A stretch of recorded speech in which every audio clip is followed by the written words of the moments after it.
our journey continues.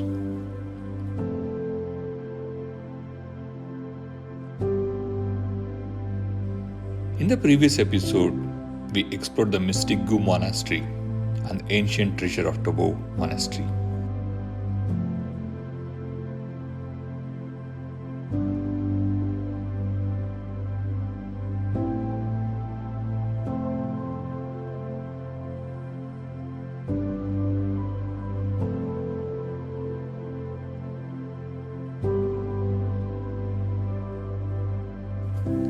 In this episode, we travel further into the soul of Spiti, to the fossil village Langza,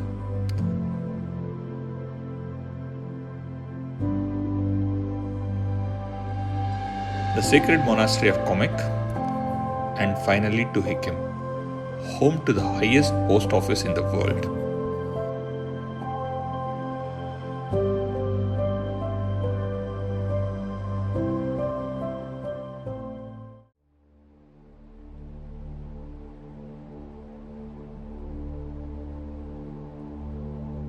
The road began to rise gently, and soon we were climbing higher and higher into the mountains.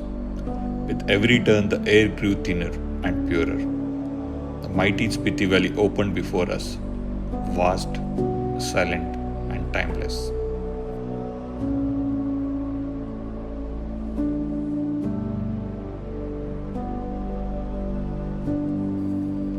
The snow-covered roads twisted through the valley like white ribbons laid by the gods. The cold wind touched my face, sharp but full of life. The sun glowed softly on the peaks, turning them golden. It felt as if the five elements, earth, water, air, fire, and space, were whispering their secrets to each other.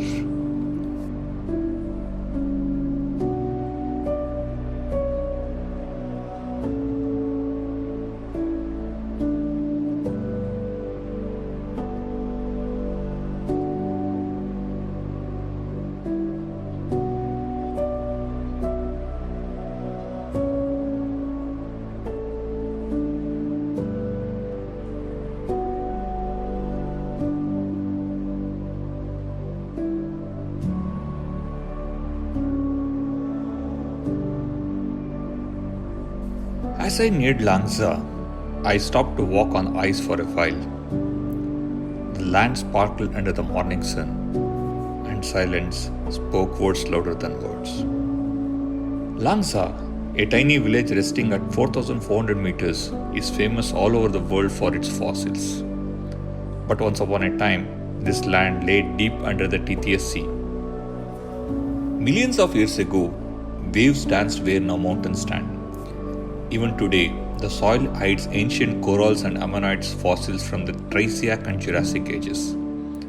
I held one in my hand and felt the weight of time, the ocean's memory sleeping in stone.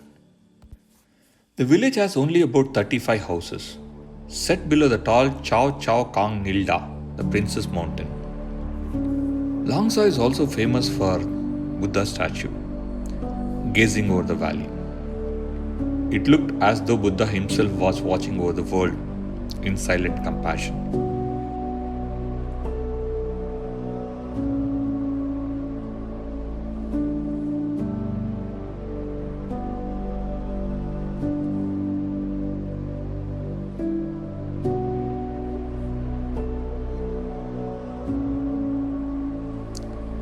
After a soothing cup of seabuck thorn tea at a small cafe, we began our drive towards Komic, along the endless curves of the Himalayan road.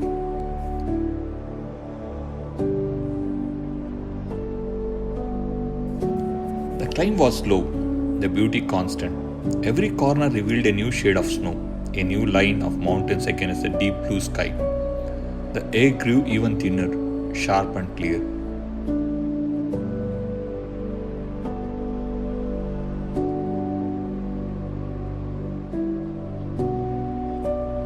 We were now at 4,587 meters, Komic, the highest inhabited village in the world. There were only few houses.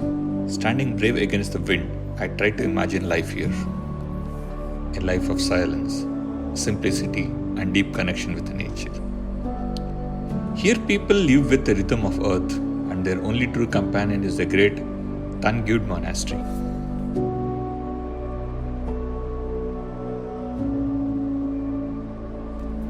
Inside the monastery, I felt an instant calm, as though the walks themselves were breathing. A local monk told me a story of faith, of earth and spirit. Many years ago, when drought struck Komic, people decided to move the monastery to Hikkim. But the sacred Mahakala statue, the protector of Dharma, refused to move. They tried to lift it, they tried to dig around it, but it stayed firm in the ground, as if rooted to the mountain's soul. The people moved away, but one monk stayed behind, continuing his prayers before Mahakala. Years later in 1975, an earthquake shook these high villages. The monastery in Hikkim fell to ruins, but the Mahakala statue at Komic remained untouched. That's when the monks knew this land was blessed. The monastery returned to the Komic, where it stands strong to this day. I sat quietly inside, eyes closed. The air was cold, but my heart was warm. Outside, the prayer flag danced in the wind, sending silent mantras into the wide sky. For a while, time stopped. It was only me, my breath, and the Himalayas.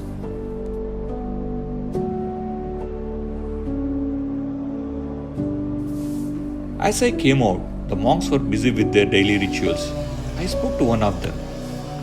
He smiled and explained their way of connecting with Buddha through meditation and the sacred chants. It was deep, mysterious, and far beyond my understanding.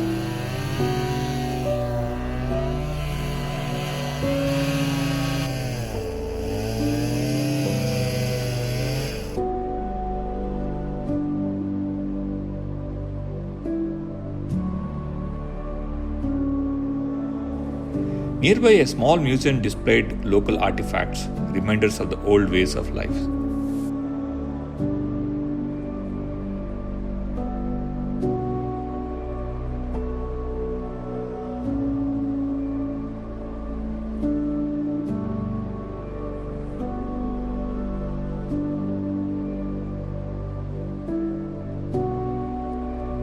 Standing on the edge of the village, I looked around.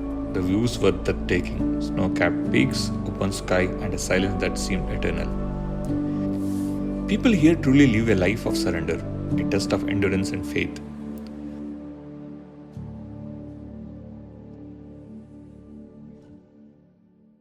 At a small cafe, perhaps the highest in the world, I had a simple bowl of noodles. Warm, comforting, served with smile. Even in the harshest cold, kindness lives strong in these mountains.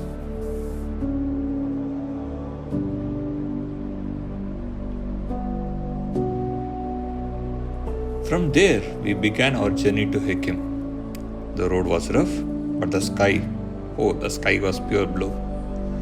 The mountains stretched endlessly before me, their silence echoing in my chest. Every few minutes I stopped, because every turn in Spiti is a viewpoint worth pausing for.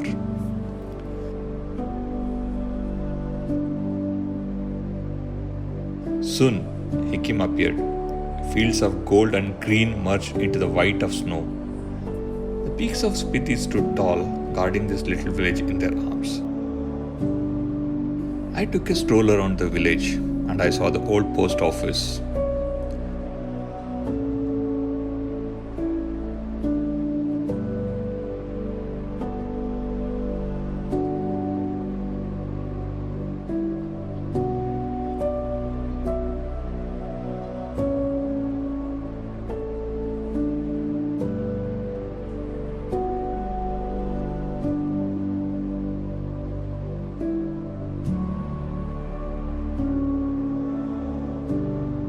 The village was calm and quiet. I saw only few people. On my way back, I saw an elderly woman walking gracefully to her house. Her steps were steadily, her face glowing with peace. In her, I saw the true spirit of these mountains, strong, simple, and serene.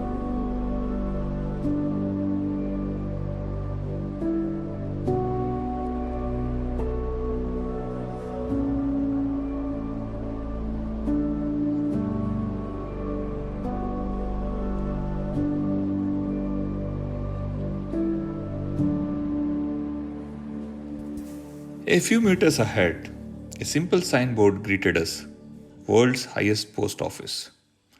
Just beyond it stood a small metal house with a red post box. It looked humbled, yet proud. A tiny connection between this remote world and the rest of the humanity.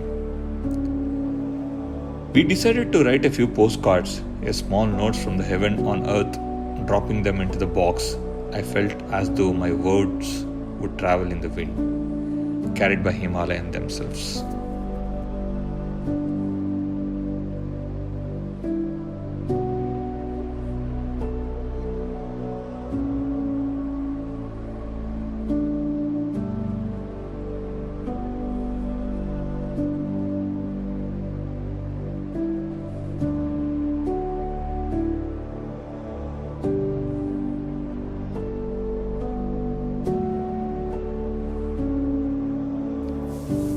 As we drove towards Skibber, I stopped at one last point viewing the Kaza town.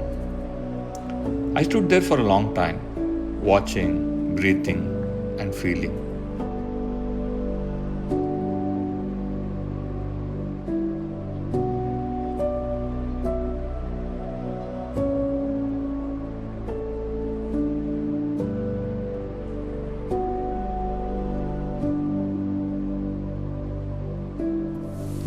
The Himalayas are not just mountains, they are living beings, breathing with us, watching us, teaching us. Their air purifies you, their silence speaks to your soul, their light awakens something eternal within, and that is the true blessings of Himalayas.